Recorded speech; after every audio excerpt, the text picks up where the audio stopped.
Hola, ¿qué tal? ¿Cómo están? Mi nombre es Renata Bregaglio y yo voy a estar a cargo de las dos primeras sesiones de esta unidad número 2, denominada Derecho Internacional de los Derechos Humanos, Control de Convencionalidad y Control de Constitucionalidad.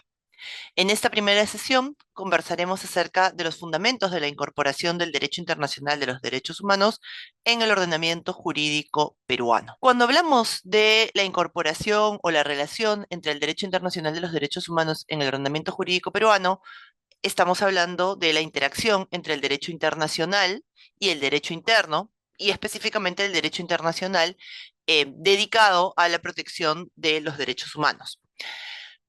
Cuando entremos a la sesión el día de hoy, verán que vamos a focalizarnos en hablar del derecho internacional de los derechos humanos que está contenido en los tratados. Pero ciertamente los tratados no son la única fuente del derecho internacional. También tenemos, por ejemplo, la costumbre o tenemos los principios generales del derecho internacional. Sin embargo, en esta sesión nos concentraremos en los tratados debido a que los tratados son la única fuente de derecho internacional que tiene una regulación en el ordenamiento peruano. Es decir, su incorporación en el ordenamiento peruano tiene una ruta regulada, a diferencia de lo que ocurre con la costumbre o con los principios generales del derecho internacional que se incorporan al ordenamiento interno de una forma más espontánea cuando, por ejemplo, son recogidos en alguna legislación o regulación o cuando son recogidos en alguna jurisprudencia. Teniendo eso en cuenta, entonces, en esta sesión hablaremos sobre tres momentos que impactan en la forma en la que un tratado se suscribe, o tres momentos que son pertinentes comprender, creo que eso sería más preciso, tres momentos de la vida de los tratados que es pertinente comprender para entonces tener claridad acerca de cómo se incorporan estos tratados del derecho internacional de los derechos humanos en el ordenamiento peruano. Y esta ruta implica las fases de suscripción, de incorporación y de determinación del rango. Antes de iniciar con cada una de ellas, quisiera que pudiésemos tener presente algunas reglas básicas. Me interesa que podamos a lo largo de esta sesión recordar estas dos reglas porque volveremos a ellas en diferentes momentos. La primera regla es el artículo 26 de la Convención de Viena sobre Derechos de los Tratados de 1969. La Convención de Viena es un tratado que regula las reglas que operan respecto de los tratados, es decir, establece cómo se conforma un tratado, establece cuáles son los efectos de un tratado, establecen las formas de los tratados, cuáles son los principios que lo regulan, qué obligaciones, cuáles son las causales de nulidad, cómo se determina la prevalencia de un tratado sobre otro, etcétera. Y esta Convención de Viena tiene dos reglas que son importantes a efectos de esta sesión, el artículo 26 y el artículo 27. El artículo 26 establece que todo tratado en vigor obliga a las partes y debe ser cumplido por ellas de buena fe. Esto es lo que se conoce como el principio de cumplimiento de buena fe de los tratados o pacta sunt servanda. Es decir, un Estado no se hace parte de un tratado para incumplirlo, sino que debe desplegar sus mejores esfuerzos para lograr satisfacer todas las obligaciones que están establecidas en él. La segunda regla que me interesa traer a esta sesión es el artículo 27 de la Convención de Viena. Este artículo establece que una parte no podrá invocar las disposiciones de su derecho interno como justificación del incumplimiento de un tratado. Es decir, un Estado no puede hacerse parte de un tratado y luego decir que no lo va a cumplir porque su normativa interna le señala lo contrario. Si ese fuera el caso, entonces no debió hacerse parte del tratado, porque incumplir un tratado alegando que la normativa interna señala otra cosa sería a la vez una vulneración del artículo 27 y también una vulneración del artículo 26, porque tendríamos que concluir que hay mala fe en hacerse parte de un tratado y luego decir no lo voy a cumplir porque mi ordenamiento interno dice otra cosa. Eso el Estado seguramente ya lo sabía antes. Con estas dos reglas, entonces, vamos a iniciar la ruta de nuestra sesión. Un primer momento importante para en la vida de los tratados, o mejor dicho, un primer concepto que es importante tener presente y que involucra varias fases de la vida de un tratado, es el de la suscripción. Por suscripción podemos referirnos de manera general a todo ese proceso que va desde que el tratado empieza a negociarse, desde que surge la idea de realizar un tratado y empiezan las conversaciones para decidir cuál será su texto, hasta que el tratado ya ha sido firmado y ratificado por un número determinado de estados y entra en vigor.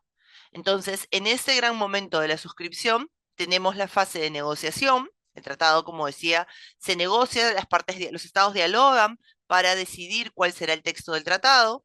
La adopción, una vez que se han puesto de acuerdo en cuál será el texto, entonces el tratado se adopta, se determina que ese y no otro será el documento final. Luego, la mayoría de tratados hoy en día utiliza la modalidad de la doble manifestación de la voluntad, es decir, primero se solicita una firma y luego se solicita una manifestación adicional, que es la ratificación, y finalmente el tratado entra en vigor. ¿Cuándo un tratado entra en vigor? De acuerdo a lo que determina el propio tratado, pero generalmente se utiliza la fórmula de establecer que los tratados entran en vigor luego de que haya pasado un tiempo después de un determinado número de ratificaciones. Por ejemplo, un tratado podría establecer que entrará en vigor 6 meses después de que se haya depositado el 10º instrumento de ratificación.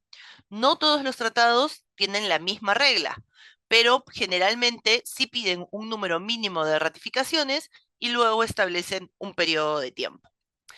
La negociación y la adopción son momentos que se desarrollan en el seno de la organización internacional que está, digamos, acogiendo el debate para el tratado y se regulan por las reglas de esa misma organización. Cómo se van a dar las negociaciones, cómo se van a dar las votaciones, cuándo el texto va a quedar adoptado. La entrada en vigor, por el contrario, se regula plenamente por las reglas que están establecidas en el tratado. Digamos que el primer efecto de ese tratado que se ha adoptado es justamente que determina su propia entrada en vigor. La firma y la ratificación, que es lo que a mí me interesa puntualizar en esta sesión, se regula por el derecho interno de cada estado. Es decir, cada estado que participa en las negociaciones de un tratado y que desea firmar y ratificar el mismo, establecerá en su derecho interno cuáles son las reglas para decidir hacerse parte de un tratado. Es cierto que la firma y la ratificación ocurren en el ámbito internacional. Lo que yo estoy diciendo es que la decisión de hacerse parte del tratado a través de la firma o ratificación o en la forma en la que el tratado lo determine, es una decisión del derecho interno. O sea, cómo un Estado decide que va a manifestar su voluntad para hacerse parte de un tratado, es una decisión del derecho interno. Y como señalo en la diapositiva, las reglas por las que cada derecho interno autoriza la manifestación de voluntad son irrelevantes para el derecho internacional. ¿A qué me refiero con esto? Porque ciertamente esa manifestación de voluntad va a desplegar efectos en el derecho internacional. Si el Estado dice sí, yo me quiero ser parte de este tratado, evidentemente esa decisión despliega efectos en el derecho internacional. A lo que me refiero es a que al derecho internacional le da lo mismo cuál sea la regla que el derecho interno tiene para poder decidir manifestar la voluntad respecto de un tratado.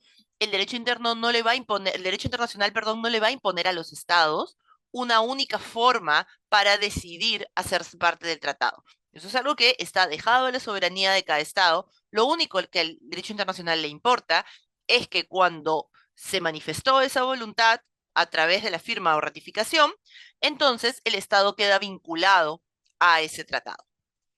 En el ordenamiento peruano, las reglas para decidir manifestar la voluntad respecto de un tratado se encuentran en el artículo 56 y el artículo 57 de la Constitución.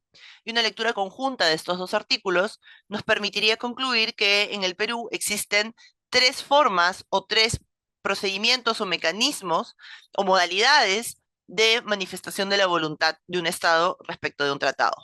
Una primera es cuando el tratado versa sobre ciertas materias, por ejemplo, derechos humanos, en lo que importa a esta sesión, pero también, por ejemplo, cuestiones referidas con seguridad o defensa nacional. En esos casos, la Constitución señala que el tratado debe ser aprobado por el presidente más el Congreso. Un segundo tipo de aprobación sería que ocurre cuando se trata de un tratado que no versa sobre estas materias. Por ejemplo, un tratado sobre intercambio de bienes culturales entre estados. Ese tratado podría ser solamente aprobado por el presidente sin intervención del Congreso. Finalmente, tenemos una tercera forma de aprobación que opera cuando el tratado afecta normativa constitucional. Cuando el tratado tensiona o afecta disposiciones de la Constitución, entonces su aprobación tiene que darse por el presidente más el mecanismo de reforma constitucional. Cuando se adoptó la Constitución del 93, algunas personas, un sector de la doctrina, empezó a señalar que el artículo 56 y 57 eran normas que determinaban el rango de los tratados. Esta interpretación no es correcta. Ya más adelante vamos a ver cuáles son las normas que sí establecen o que sí sirven de base normativa para hablar del rango de los tratados. Pero plantear que el 56 y el 57 son normas que determinan rango no es correcto. No es correcto por varias razones. Una primera es que el objetivo de estas normas es simplemente definir cómo vamos a acordar, manifestar la voluntad para hacernos parte de un tratado. Es decir, regula un proceso interno para decidir hacerse parte de un tratado, pero en lo absoluto condicionaría de qué manera ese tratado va a impactar en el derecho interno, es decir, en absoluto la forma en la que se adopta el tratado o en la que se decide manifestar la voluntad para hacerse parte del tratado, podría generar como consecuencia establecer un rango diferenciado. Pero no es el único argumento. Cuando se planteó hace algunos años que el 56 y el 57 eran normas de rango, lo que se planteaba era, por ejemplo, que los tratados aprobados por el Congreso, aquellos que son presidente más Congreso, tendrían rango de ley, y aquellos aprobados por el mecanismo de reforma constitucional tendrían rango constitucional. Pero claro, esa argumentación deja de lado que también en el Perú hay tratados que se pueden aprobar solo por el presidente. Y si seguimos esa lógica, tendríamos que concluir que esos tratados tendrían un rango secundario o reglamentario. Y ya es complejo hablar del rango legal de los tratados, como veremos más adelante, pero hablar de un rango secundario de tratados, creo que tendríamos que entenderlo automáticamente como un incumplimiento o una mala fe en el cumplimiento de los tratados, porque evidentemente estamos subordinando el tratado a la posibilidad de que cualquier ley pueda modificarlo o pueda dejarlo sin efecto. Pero además, podría ser que un tratado sea de derechos humanos, con lo cual tendría que ser aprobado por el Congreso y tendría rango de ley, pero si ese tratado además entra en conflicto con disposiciones constitucionales, tendría que ser aprobado por el mecanismo de reforma. Entonces podríamos tener un tratado de derechos humanos que entre en conflicto con disposiciones constitucionales. ¿Y qué rango tendría ese tratado? ¿De ley? Sí, de ley o constitucional. Y si tuviésemos un tratado de derechos humanos que no entre en conflicto con las disposiciones constitucionales, entonces tendríamos un tratado de derechos humanos con rango de ley, que va un poco contracorriente de lo que hoy en día ha establecido el Tribunal Constitucional, pero que también iba a contracorriente de lo que establecía la Constitución del 79, que explícitamente señalaba que los tratados de derechos humanos tenían rango constitucional. Entonces, el artículo 56 y 57 de la Constitución no son normas que sirvan para determinar el rango, son normas solamente relacionadas con la decisión de manifestar la voluntad para hacerse parte de un tratado. Pasemos ahora a la incorporación. Una vez que el tratado ha sido firmado y ratificado y entra en vigor, ese tratado se incorpora en el derecho interno de los estados, se vuelve una obligación para los estados. Sin embargo, el derecho comparado ha identificado dos formas o dos modalidades a través de las cuales los estados establecen esta incorporación. Por un lado, tenemos la modalidad automática o el modelo monista, en donde no se necesita ningún acto, el tratado entra en vigor y automáticamente se entiende como incorporado al derecho interno. Y por otro lado tenemos el modelo dualista o la incorporación diferida, en donde sí se requiere un acto legislativo complementario para que el tratado se considere como parte del derecho interno. Es decir, el tratado entra en vigor, pero el Estado considera que ese tratado no es parte de su derecho interno, es decir, no se vuelve obligatorio para él, hasta que el propio Estado haya emitido una norma de transformación legislativa que haga la ficción de transformar ese derecho internacional en derecho interno. En el Perú, Perú es un país monista, esto de acuerdo con el artículo 55 de la Constitución, que señala que los tratados celebrados por el Estado peruano y en vigor forman parte del derecho interno. La decisión de ser monista o dualista es una decisión del derecho constitucional. Al derecho internacional, en realidad, tendríamos que decir que el dualismo le parecería contradictorio con el principio de cumplimiento de buena fe y contradictorio con el artículo 27 de la Convención de Viena, las dos normas que vimos al inicio. Contradictorio con el principio de buena fe, porque parece no tener mucho sentido, parece ser malicioso que un Estado se haga parte de un tratado y luego diga, pero yo no lo voy a cumplir hasta que yo mismo no dé una norma de transformación legislativa. Es decir, si el Estado no da esa norma nunca, sería el propio Estado el que estaría de alguna manera impidiendo el cumplimiento. Pero además, tendríamos que aceptar que esa regla de no voy a cumplir el tratado, no me es exigible hasta que yo no apruebe otra ley porque mi ordenamiento interno así lo establece, esa regla sería contradictoria con el artículo 27 de la Convención de Viena que vimos al inicio, porque se trataría de un Estado que está oponiendo derecho interno para incumplir el derecho internacional. Por eso es que cada vez hay menos estados dualistas, porque en realidad para el derecho internacional la única opción sería que un Estado sea monista.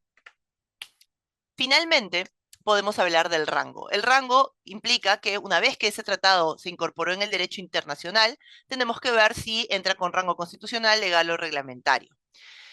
Nuevamente, la decisión por el rango es una decisión que ha adoptado el derecho constitucional. No es una decisión prescrita desde el derecho internacional y eso lo vamos a ver en unos momentos. Aquí lo que yo quisiera es preguntar, creo que hay tres preguntas que podríamos hacernos. ¿Qué rango tienen los tratados de derechos humanos en el Perú? La Constitución del 79, como dije, era clara al señalar que en el Perú los tratados tienen rango, los tratados de derechos humanos tienen rango constitucional. La Constitución del 93 no tiene una regla al respecto. Una segunda pregunta que nos podríamos hacer es si, bueno, esto ya lo dije, ¿no? Que el mandato del rango es un mandato del derecho constitucional y no del derecho internacional. Y una tercera pregunta que nos podríamos hacer es si tiene sentido distinguir tipos de tratados. Y eso se relaciona con la clasificación que el Tribunal Constitucional ha hecho y que veremos en algunos segundos. Entonces, frente a estas tres preguntas, podríamos responder primero la segunda. El rango es una decisión del derecho interno, no del derecho internacional. Y para responder las otras dos preguntas, podríamos primero revisar la clasificación hecha por el Tribunal Constitucional y luego preguntarnos si tiene sentido distinguir los tipos de tratado.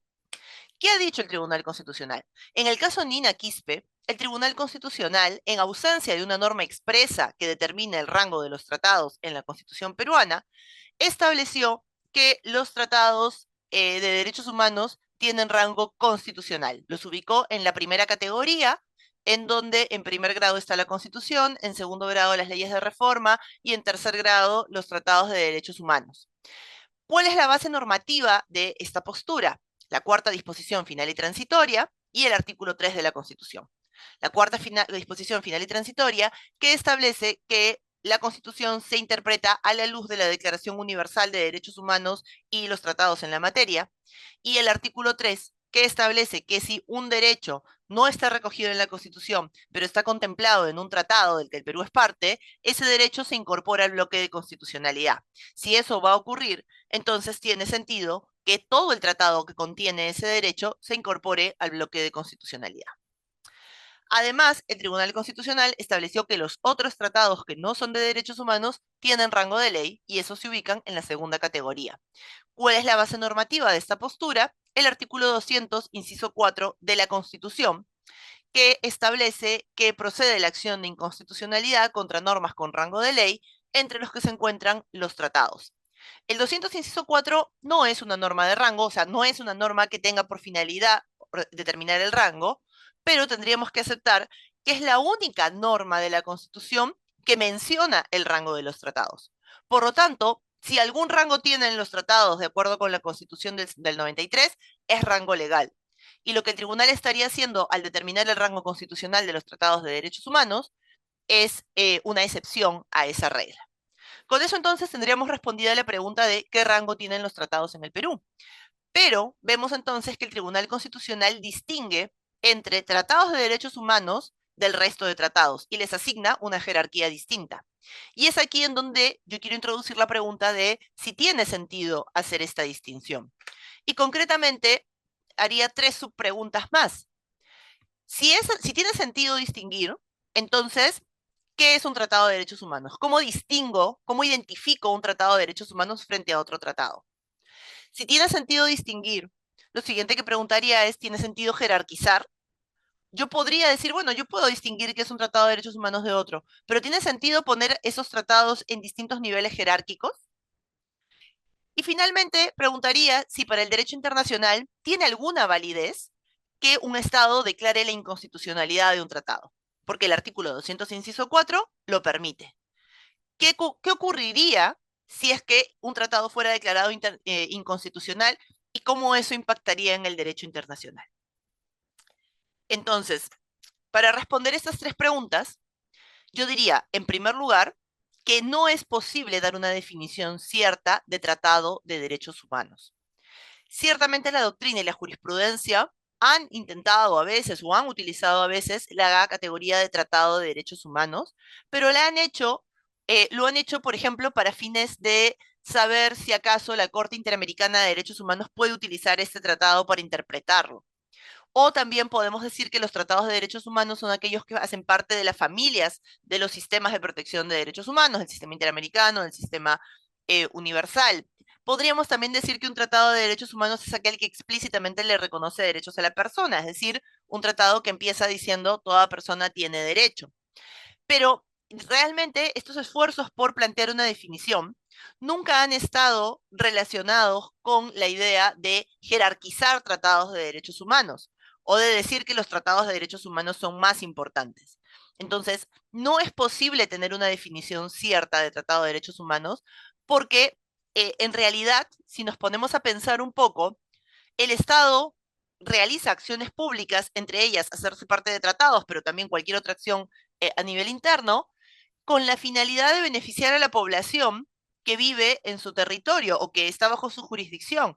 El Estado no actúa en beneficio del gobierno, actúa en beneficio de la población del Estado. Y ese beneficio de la población del Estado siempre va a tener un correlato en materia de derechos humanos. Entonces, yo podría decir que un tratado de derechos humanos es aquel que explícitamente le dice a la persona que tiene derecho a la vida, a la salud, etcétera, pero, por ejemplo, si miro las convenciones anticorrupción, estas convenciones no establecen ningún derecho para las personas, solamente establecen obligaciones para los estados y establecen obligaciones principalmente de índole penal. Pero sería innegable que el contenido de lucha contra la corrupción que está previsto en ese tratado va a tener un impacto en los derechos humanos porque ya se ha escrito muchísimo acerca de cómo la corrupción afecta a derechos humanos. Y si pensar en un tratado de fronteras, también tendría que concluir que ese tratado tiene un impacto directo en el ejercicio de los derechos de las personas, como por ejemplo la libertad de desplazamiento o la nacionalidad. Entonces, no es posible dar una definición de tratado de derechos humanos. El propio Tribunal Constitucional tampoco lo hace en su sentencia. Y más bien yo diría que en diferentes jurisprudencias va incorporando otros tratados que no serían los tradicionales de derechos humanos, justamente porque se da cuenta que todos les sirven en materia constitucional.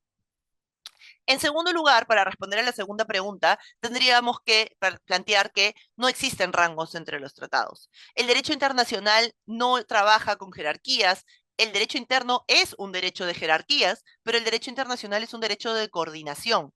Por lo tanto, no hay una pretensión de determinar que hay un tratado jerárquicamente superior a otro. La única forma de hacer prevalecer un tratado sobre otro es por la temporalidad o por la especificidad. Entonces, el Tribunal Constitucional está distinguiendo y jerarquizando allí donde el derecho internacional no lo hace. Y finalmente, tendríamos que determinar que a partir de eso no es posible dejar sin efecto un tratado por ninguna norma interna.